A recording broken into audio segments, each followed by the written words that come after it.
I tell you, this is a big blow to MURIMA fascists. This is a the recent by-elections was a big blow to MURIMA fascists. A candidate who loses by 20 votes is in the same league with a candidate who got 20 votes. If you are campaigning against even the president and the winner gets 20 more than you are in the same league with a candidate who got 20 votes. Unless the winning candidate performs very poorly. If the winning candidate performs very poorly during the 5 years, then you who got 20 votes less becomes important. The strong performance by Newton Karish should be noted. I may not be wrong to say that Newton Karish performed so well because it had to do with his fame. It had to do with his fame. That is why he performed so well. Not because anybody assisted him or anything. It is because of his fame. I could also say that Newton Karish may have gotten more had he not associated himself with Rigathi. Supposing, I'm just supposing, Newton Karish had associated himself with Norma C. Norma, Fire C. Fire, he would have won by a very large margin. Because here are two fires being put together, it would be a big fire. A joke is sufficient here. Rigathi bent himself to the floor,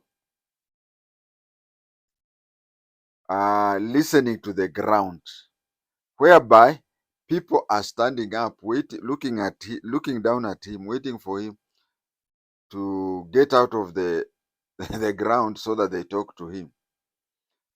People are waiting for him to rise up and discuss issues. Listening to the ground, unless an elephant moves around, you will not hear anything. Back to MURIMA narcissists. Before they were sacked, they saw nothing. They had nothing. They felt nothing. Justin Benda Muturi is telling us that Ruto sacked the whole cabinet, including the Attorney General. And he pointed out to Ruto the constitutional provision that protects the Attorney General, and then went ahead to resign as the AG. Let me emphasize here, Ruto goes to the press, he says he has sacked all the cabinet except the prime cabinet secretary, but he has included the Attorney General. Remember, even in the old constitution, when Kibaki sacked all the ministers after 2005 Constitution of Kenya review, referendum, he himself and the then Vice President Mudi Awori was retained as a Vice President but not as a minister. They remained only three: President Kibaki, Vice President Mudi Awori as a Vice President but not as a minister, and the then Attorney General. Now, if it is true that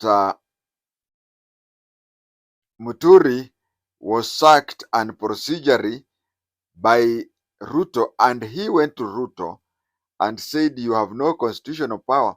Let me offer myself to resign so that I do not place you in a constitutional quagmire." If true, probably they entered into a pact that in repayment, Muturi be made a cabinet secretary. Muturi was never aware of abductions, even as the Attorney General. This was until his own son was abducted. If I were the intelligence advisor to Ruto, I would have said, why did you abduct Muturi's son? He would still be shouting himself hoarse in praise of you, saying that there was no abduction. So without his son being abducted, Muturi would not have complained. It is because his son was touched. So the boys who were abducted, the other boys who were abducted, and whose parents have no access to powers that be, are now being visited in the morning by VIPs because of the Wamunyoro issue. If Rigathi had not been impeached, if Muturi's son had not been abducted, I can tell you Muturi and Rigathi would be seeing nothing wrong. I'm not trying to say that Ruto's government is perfect or anything, but I'm saying mine is questioning the. You see, for you to criticize anything, come out cleanly. Come out cleanly. Now it is obvious that had they not been affected, if things would not have changed, they will still not be talking what they are talking. Now let us go to Rigathi. Let us discuss about Rigathi. I am yet to meet a person of a higher sense of entitlement in my life. Since I was born to today, I just see Rigathi behaving in his right of entitlement.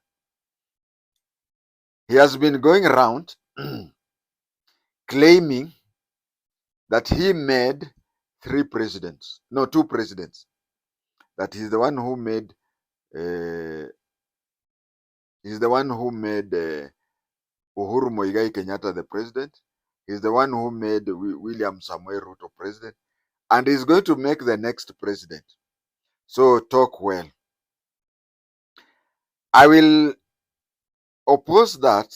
He may have played a bigger role than many of us, but he cannot have the single bragging right. I know there was a group of people who sat down and said that Uhuru Kenyatta should be made the president, but he was drinking 25 hours a day. So who is to get him out of the bus?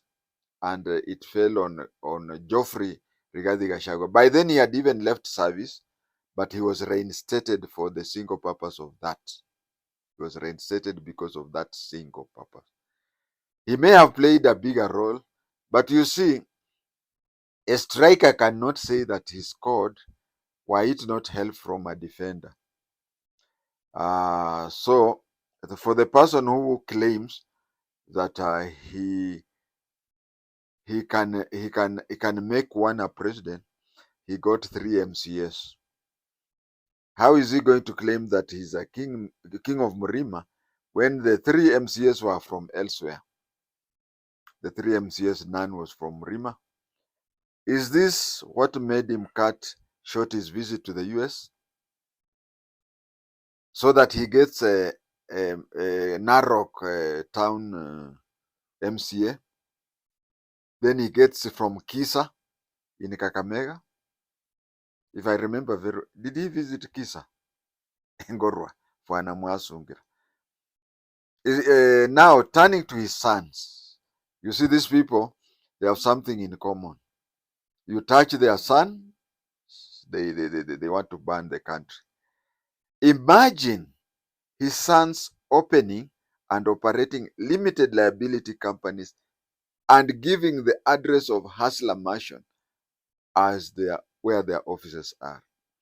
That is misuse of government property, because Hustler Mansion is supposed to be done for state duties only and not camp.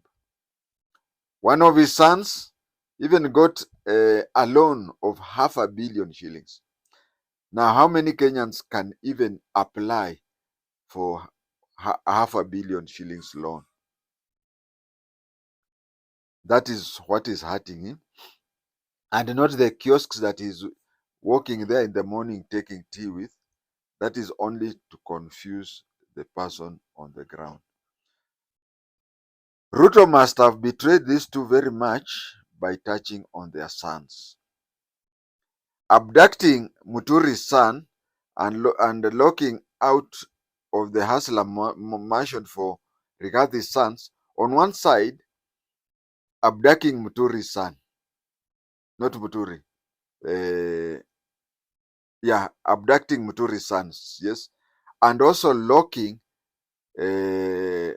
Rigathi's sons from their office, from their private company's office, which was stationed in the mansion, the Hustler's mansion, is what made these people be annoyed.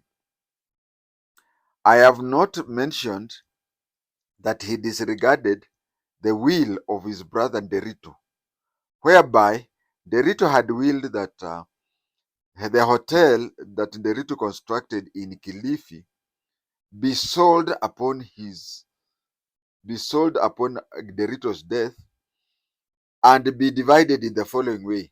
So he talked, and then he said that since their mother was elderly, the money that was to go to their mother was to be given to Rigathi to forward it. I mean, to know how to be, you know, with a lot of money, he would know every so often he would be sending his money, his mother, money for upkeep. He disregarded that. What did he do? The hotel now belongs to Rigathi and Rigathi's sons. And even Rigathi had to make the government. You see, there was that hotel that Derito built. He bought land in Kilifi, constructed a tourist class hotel, and it was in a certain distance from a T junction. Now the main road was tarmacked, but the turnoff, the T junction turning to the hotel, was not tarmacked. For the short period that Rigathi was the deputy president, that road between from the junction to the gate of that hotel was tarmacked using government money. That one they are not seeing. That is Rigathi for you, and that is how Murima, what do you call, narcissists look at things. It's up to you now to see it.